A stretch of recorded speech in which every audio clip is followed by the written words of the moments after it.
Halo teman-teman semua, jumpa lagi di channel Pajak Smart. Oke, teman-teman, hari ini kita kembali lagi ke segmen Gerbang Solusi bersama dengan Bapak Eka Purnama. Oke, halo Pak Eka, gimana kabarnya? Kita jumpa lagi nih Pak. Ya, halo juga Pak Wan. Kabar baik Pak Wan. Jumpa lagi. Gimana kabar Pak Wan? Baik, baik Pak Eka. Oke, teman-teman mungkin banyak ya dari teman-teman semua Anda yang masih bingung nih, apakah transaksi keuangan Anda itu sebenarnya sudah diketahui oleh pajak atau belum sih? Gitu loh.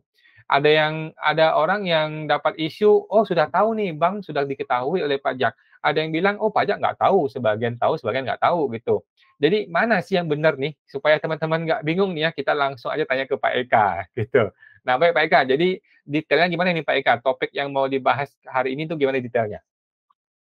Oke, sebelum kita lanjut seperti biasa ya, kita disclaimer dulu nih. Saya mau disclaimer dulu bahwa apa yang Oke, saya siap Pak. sampaikan di sini itu pendapat pribadi saya, bukan ajakan atau anjuran, bukan sebuah kajian akademis, tidak dapat dibuktikan kebenarannya dan belum tentu juga sesuai dengan peraturan perpajakan yang berlaku, bukanlah secara profesional, seorang konsultan. Teman-teman tidak boleh menggunakan video ini sebagai pedoman satu-satunya untuk melaksanakan kewajiban perpajakan teman-teman.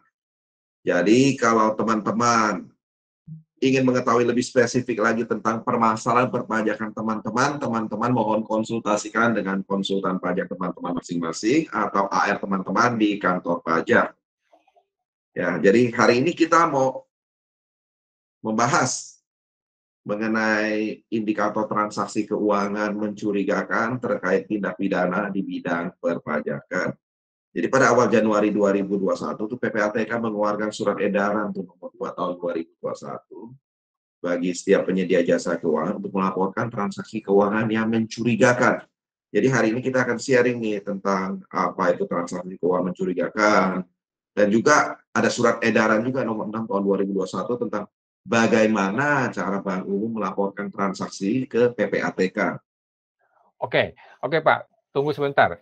Sebelum lanjut nih, kita kita mungkin perlu jelaskan dulu nih Pak, mungkin, Bapak bisa jelaskan dahulu apa sih itu PPATK? Nah, supaya teman-teman nih mengerti juga nih Pak. Ya, jadi PPATK itu mungkin teman-teman sering berhubungan itu dengan PPAT ya, pejabat pembuat akte tanah ya. Kalau PPATK nggak berhubungan ya, jarang ya. Ya, jadi PPATK itu adalah Pusat Pelaporan dan Analisis Transaksi Keuangan. Jadi lembaga ini tuh berfungsi sebagai lembaga intelijen di bidang keuangan yang banyak memberikan kontribusi kepada penegak hukum, misalnya tindak pidana korupsi, narkoba, judi online, illegal fishing, kemudian illegal mining, terorisme, dan perpajakan. Hal ini biasanya akan dihubungkan atau berhubungan dengan tindak pidana pencucian uang ya, TPPU ya. Jadi apa yang PPATK lakukan itu adalah penelusuran aliran uang, follow the money. Jadi hasil penelusuran itu akan diteruskan kepada lembaga-lembaga yang memerlukan data tersebut untuk ditindaklanjuti. Oke, jadi ini kan mengenai transaksi keuangan yang dianggap mencurigakan gitu ya. Nah, jadi kalau kita hubungkan antara transaksi keuangan yang mencurigakan itu di bidang perpajakan, kira-kira apa aja tuh Pak? Jadi yang pertama itu kalau kita mau lihat adalah transaksi yang menyimpang dari profil karakteristik dan kebiasaan nasabah bersangkutan. Misal, rekening pribadi tapi digunakan untuk transaksi bisnis dan menampung hasil penjualan dalam jumlah signifikan. Kemudian, rekening pribadi menerima pengalian dana yang bersumber dari hasil perjudian di luar negeri. Terus rekening pribadi pengurus atau anggota keluarga pengurus atau karyawan yang menerima dana dalam jumlah signifikan atau rutin dari perusahaan tempat yang bersangkutan bekerja atau dari pihak-pihak yang memiliki kesamaan profil usaha dengan perusahaan tempat yang bersangkutan bekerja. Misalnya, penggunaan rekening pribadi untuk pembayaran hasil ekspor, penggunaan rekening pribadi untuk menampung pembayaran mesin edisi milik perusahaan. Kemudian ada peningkatan volume transaksi dari rata-rata transaksi tahun-tahun sebelumnya, misalnya lebih dari 3 kali lipat Kemudian juga misalnya transaksi setoran tunai ke rekening pihak yang melakukan transaksi tersebut. Padahal biasanya transaksi di rekening itu adalah transaksi non-tunai. Nah, transaksi keuangan yang dilakukan itu berbeda dengan transaksi dan profil yang dinyatakan pada saat kita membuka rekening ya. Jadi transaksi keuangan itu dianggap tidak konsisten dengan profil pemilik rekening. Kan biasa ini, kalau kita waktu buka rekening ini biasa ciri khas orang Indonesia kan melaporkan datanya sekecil-kecilnya ya. Kalau misalnya dia buka rekening, penghasilannya berapa? Oh, cuma 10 juta, 20 juta gitu kan. Pokoknya eh, pura-pura tidak punya uang gitu kan. Tapi pas rekening itu dipakai untuk transaksi, uang masuknya itu luar biasa gitu. Oke, nah itu ciri khas orang Indonesia itu ya. Oke.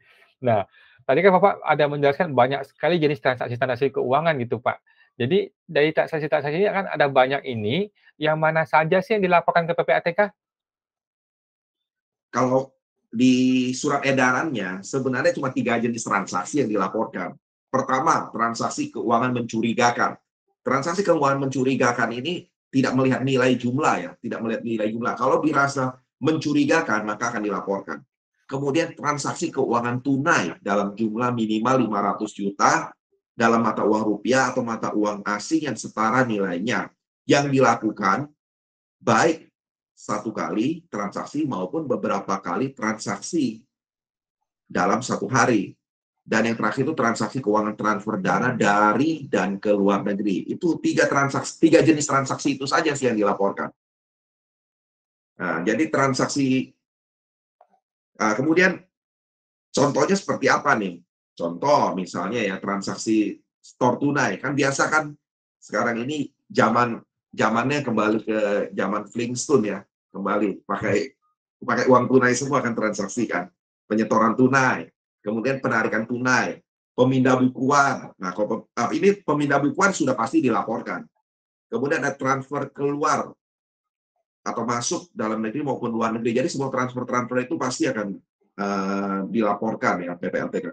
Transaksi kartu kredit, termasuk transaksi internal bank umum loh. Misalnya ada terima provisi, kan bank kadang-kadang ada pencairan KPR terima provisi, itu juga termasuk transaksi yang harus dilaporkan ya dalam laporan ke PPATK. Waduh, kalau gitu semua transaksi kita yang ada di bank ini boleh dibilang dilaporkan semua ke PPATK oleh bank gitu, Pak? Ya, betul sekali Pak Wan. Wah, tapi kan tadi kata Bapak kalau transaksi di bawah 500 juta tidak dilaporkan gitu? Sebenarnya ini tergantung Pak Wan ya, tergantung. Kenapa tergantung? Contoh misalnya kalau transaksi dengan pedagang falas yang bukan bank ya, contoh money changer, maka transaksi 100 juta pun dilaporkan. Apalagi kalau yang melakukan transaksi bukan nasabah bank tersebut. Jadi kayak in customer gitu. Maka nilai dia bawah 100 juta juga dilaporkan. Jadi buat teman-teman yang beli falas di money changer, terus dana untuk membeli uangnya ditransfer nih ceritanya ditransfer ya. Jangan lupa masukkan uang falas yang dibeli di money changer itu ke SPT tahunan kalau masih ada di akhir tahun gitu loh. Uh, coba coba kita siapkan kawan, kita siapkan alat tulis nih biar kita bisa buat coret-coretan atas transaksi orang kita ya orang Indonesia ya kadang-kadang kompleks banget gitu orang Indonesia ini memang pinter-pinter ya kalau lagi cari cara gitu ya. Jadi kreatif lah orang-orang sini ini super kreatif. Saya ambil contohnya nih dari SE-nya ya. Ini kita ambil contoh dari SE-nya nih. Bukan saya karang-karang sendiri namanya ya. Kalau ada kesamaan nama, mohon maaf, anggap saja itu orang lain gitu ya. Jadi Iya, iya. contoh pertama nih, transaksi setoran tunai yang dilakukan oleh beberapa orang ke rekening seseorang. Walaupun nilainya terpecah-pecah, tetap akan dilaporkan apabila akumulasi nilainya sama atau lebih dari 500 juta. Jadi misal ada setoran tunai ke rekening Bapak Bobby di Bank Untung Selalu pada tanggal 1 Agustus, misalnya, sebesar 550 juta yang berasal dari setoran Bapak Mulyadi di Bank Untung Selalu ya, sebesar 300 juta, dan setoran dari Ibu Rahmi sebesar 250 juta. Maka transaksi itu tetap dilaporkan meskipun Bapak Bobi, Bapak Mulyadi, Ibu Rami merupakan nasabah di Bank Untung Selalu. Jadi intinya kalau kita lihat ya, si Bapak Bobi terima uang 550 juta dari siapa? Dari Bapak Mulyadi 300 juta, dari Ibu Rahmi 250 juta. Ya, ketiga orang ini adalah nasabah di Bank Untung Selalu. Jadi satu bank dong. Ini transaksi pemindah bukuan biasa lah antar bank. Tapi kan masuk ke Pak Bapak Bobi itu 550 juta kan. Jadi tiga nama ini tercatat. Tiga nama ini tercatat. Yang tercatat bukan nama Pak Bobi saja. Pak Mulyadi tercatat, terus Ibu Rahmi juga tercatat. Jadi tiga nama itu harus dilaporkan ke PPATK nama-namanya atas transaksi yang mereka lakukan. Nah, itu satu, transaksi internal bank, pemindah bukuan. Kedua, transaksi setoran tunai ke rekening Bapak Faisal di Bank Makmur Sejahtera sebesar 250 juta yang berasal dari Bapak Amir atas instruksi nih Bapak Faisal sebesar 100 juta dan sebesar 100 juta yang berasal dari Ibu Siska juga atas instruksi Bapak Faisal. Transaksi ini juga dilaporkan karena dijalankan atas instruksi orang lain. Jadi ini kan nggak sampai 500, tapi kan ini transaksinya. Jadi siapa ini? Bapak Amir dan Ibu Siska menyetor uang masing-masing, ada yang 150, ada yang 100 juta ke rekeningnya Bapak Faisal, tapi atas instruksi Bapak Faisal nih. Jadi kan kadang-kadang kalau kita ke bank kan ada ditulis ya, ditujukan ke rekening siapa, nama penyetornya siapa, gitu kan. Harus kan, sekarang harus kan. Kalau bank yang nggak kenal dia juga biasa pasti tanya kan. Makanya sekarang kan kalau kita ke bank, kalau tidak punya nomor rekening, pasti diminta KTP kan. Kalau tidak bawa KTP kan tidak boleh store uang kan. Nah, itu data-data yang diinput ya. Walaupun kadang-kadang kan kalau kita tanya ke teller bank, itu untuk apa? Oh enggak, buat data intern aja. Buat data intern kan. Ya memang benar buat data intern mereka nanti lapor kan. Nah, kemudian nih contoh ketiga, transaksi penyetoran tunai yang dilakukan oleh Ibu Beauty ke rekening Ibu Mia sebesar 200 juta. Kemudian Ibu Beauty juga menyetorkan ke rekening atas nama Bapak Lubis 300 juta. Kemudian Ibu Beauty menyetorkan ke rekening Ibu Neno sebesar 100 juta. Nah, jadi kalau di sini kita lihat, Ibu Beauty bawa uang 600 juta, dia setor ke orang yang berbeda-beda. Dia setor ke orang yang berbeda-beda kan. Nggak sampai 5. Dia setor ke Ibu Mia 200, setor ke Bapak Lubis 300, setor ke Ibu Neno 100. Ya, satu orang setor ke 3 orang. Kemudian ada orang kedua nih, namanya Ibu Rini. Dia setor ke rekening Ibu Mia 200, terus Ibu Rini ini juga setor ke Ibu Neno 200. Kalau digabungin, ya, si Ibu Rini kan setornya total cuma 400 juta. Ya kan? Dia cuma store 400 juta nih. Ibu Rini cuma store ke Ibu Mia 200, Ibu Neno 200, total 400 juta. Tapi kalau kita lihat di transaksi, semua namanya dilaporkan. Kenapa? Ibu Beauty menyetorkan uang tunai 600 juta. Ya kan? 600 juta memenuhi kriteria di atas 500 kan. Kemudian kita lihat lagi, ada namanya Ibu Mi. Yang lain, yaitu kesamaan penerima dananya nih. Karena transaksi dari Ibu Beauty ke yang tadi Ibu Mia, Bapak Lubis, dan juga Ibu Neno, itu memenuhi, sehingga waktu Ibu Rini menyetor, dia juga dianggap ada kemungkinan berhubungan. Makanya tetap ada dalam bentuk laporannya. Itu nanti kalau bagi teman-teman yang mau mengecek lebih detail itu bisa lihat ke SE-nya nih. Di SE-nya itu jelas bagaimana cara lapornya, segala macam itu ada itu. Nah, jadi kalau kita perhatikan yang dilaporkan itu sebenarnya adalah gabungan transaksi yang dilakukan oleh sekelompok orang. Jadi walaupun transaksi bersilang-silangan akan tetap dianggap atau diasumsikan sebagai satu transaksi yang ada kemungkinan saling berhubungan. Makanya Pak Awan, kalau kita lihat, kalau ada satu kasus sudah terbuka ke publik, ya contoh kemarin kan ada kasus Binomo, kemudian ada kasus Koperasi Simpan Pinjam Indosuria, segala macam. Nah, itu pada saat kasus itu terekspos ke publik, aliran dananya jelas semua itu dari mana ke mana kan semua. Siapa yang bisa punya data begitu detail? Nggak mungkin itu data baru dikumpulkan sesudah kejadian kan. Pasti itu data sebenarnya sudah tersedia gitu loh. Tinggal ditarik saja.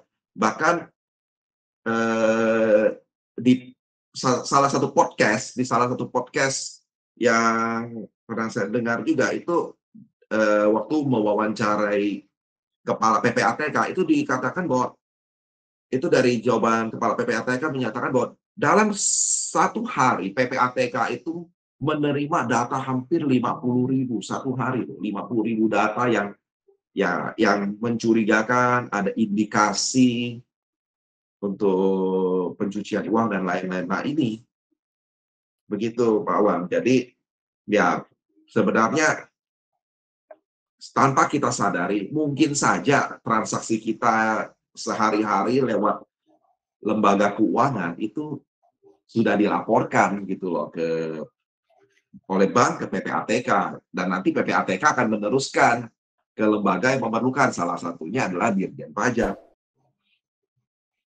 Begitu Pak Wan. Oke, wah luar biasa penjelasannya Pak. Ini kayaknya sangat lengkap sekali ya tentang PPATK. Tapi Pak, kalau mengenai tadi kan mengenai bank tuh, kalau mengenai kartu kredit, kalau ada transaksi kartu kredit, ada pembayaran-pembayaran di kartu kredit, nah itu apakah juga termasuk transaksi yang akan dilaporkan?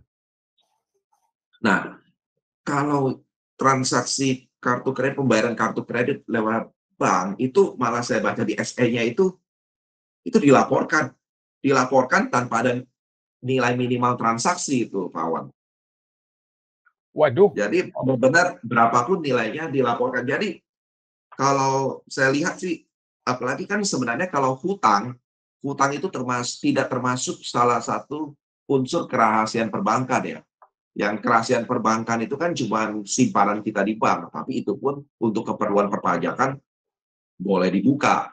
Nah, kalau misalnya kita lihat hutang kita, pinjaman kita ke KPR ke bank, hutang kartu kredit itu kan bukan termasuk hal yang harus dirahasiakan. Karena kan kalau kita misalnya BI checking, kita ada hutang atau apa kan langsung ketahuan itu. Dan yang bisa melihat itu bukan bukan hanya Bank Indonesia ya, tapi semua lembaga yang akan meminjamkan uang kepada kita boleh ngecek kan.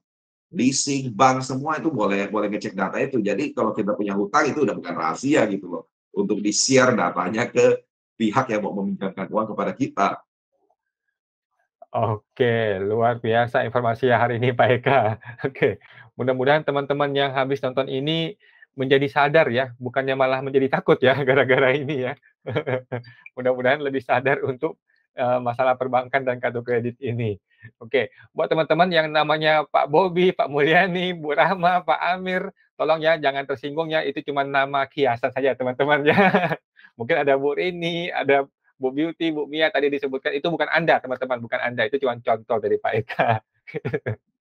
Oke, pertanyaan saya sih udah habis untuk hari ini teman-teman ya, tapi nanti masih ada banyak pertanyaan yang mau saya tanyakan lagi, kita akan bikin sesi lain lagi di video berikutnya lagi teman-teman. Oke, Pak Eka terima kasih banget udah hadir di sini, mungkin Pak Eka ada informasi terakhir nih buat teman-teman para pemirsa penonton semua. Ya, jadi eh, hanya teman-teman perlu perhatikan nih transaksi uang teman-teman dengan bijak. Coba dilihat apakah pelaporan penghasilan teman-teman sudah sesuai dengan transaksi dan mutasi bank teman-teman yang dilaporkan ke pajak. Itu saja ya. Jadi dan juga buat teman-teman yang mau bertanya secara langsung, saya akan tersedia gratis di live Instagram setiap hari Kamis jam 8 sampai 9 malam. Silakan follow Instagram saya, cari nama saya Eka Purnama. Yang paling keren di situ ada fotonya. Ya, dan jika Anda perlu diskusi khusus dengan saya, silakan hubungi langsung ke www.lembagabantuanpajak.com. Saya tersedia di sana, bisa lihat waktu saya yang available. Saya ada di trainer nomor A04. Oke, luar biasa. Jadi buat teman-teman yang masih bingung, silakan langsung hubungi ke Pak Eka, bisa di lembagabantuanpajak.com, yaitu komunitas yang kita bikin bersama-sama untuk membantu pada masyarakat yang membutuhkan bantuan perpajakan. Oke, itu aja buat teman-teman. Semoga bermanfaat ya. Sampai jumpa lagi dengan Pak Eka. Mari Pak Eka, sampai jumpa lagi. Halo, terima kasih Pak Awal.